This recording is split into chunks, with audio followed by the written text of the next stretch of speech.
Voltaire, le penseur et écrivain le plus audacieux et le plus prolifique de France, un pays qui, à l'époque, réprime brutalement toute liberté d'opinion et d'expression.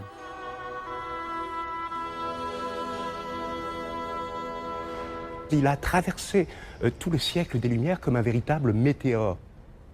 Et c'est aussi et surtout l'homme qui a inventé la figure de l'intellectuel, c'est-à-dire de l'écrivain engagé dans tous les combats de son temps pour défendre la veuve, l'orphelin et toutes les victimes des crimes et horreurs judiciaires perpétrés par des régimes autoritaires. Les opinions de Voltaire le contraignent à passer la plus grande partie de sa vie en exil, d'où sa présence en Angleterre. Les funérailles d'État de Newton l'impressionnent au plus haut point.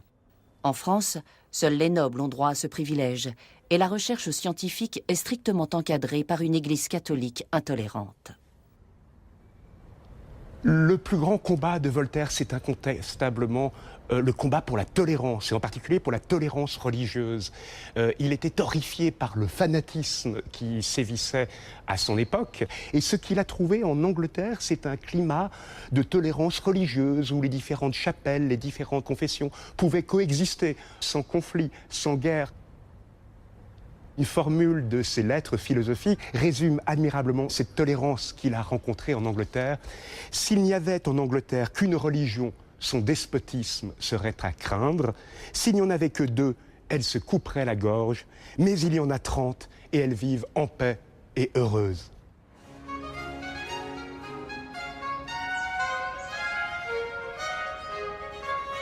Et ce n'est là qu'une des libertés que Voltaire trouve en Angleterre, où 40 ans plus tôt, le peuple a contraint la monarchie absolue à lui accorder une représentation politique.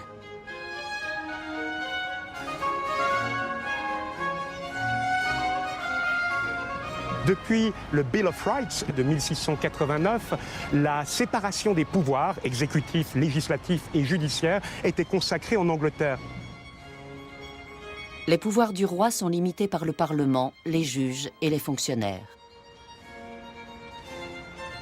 Le roi ne pouvait lever d'impôts, édicter de lois, ni faire la guerre sans un vote du Parlement. Et ce régime dans lequel les trois pouvoirs s'équilibraient était évidemment favorable à la liberté, beaucoup plus favorable que le modèle absolutiste français dans lequel le roi exerçait la totalité des pouvoirs.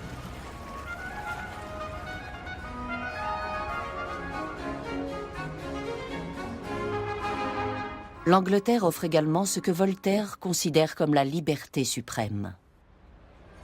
De toutes les autres libertés, Voltaire l'a bien vu, la meilleure arme que l'esprit ait contre la tyrannie, c'est la plume.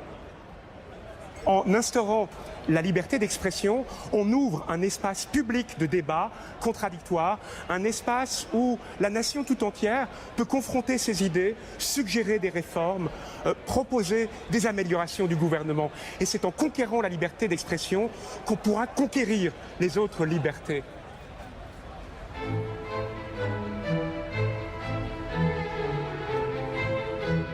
Voltaire consacrera le reste de sa vie à sa croisade pour la liberté d'expression à travers plus de 20 000 lettres et des dizaines de romans et de pièces de théâtre. Mais ses idéaux ne sont encore qu'utopies en France.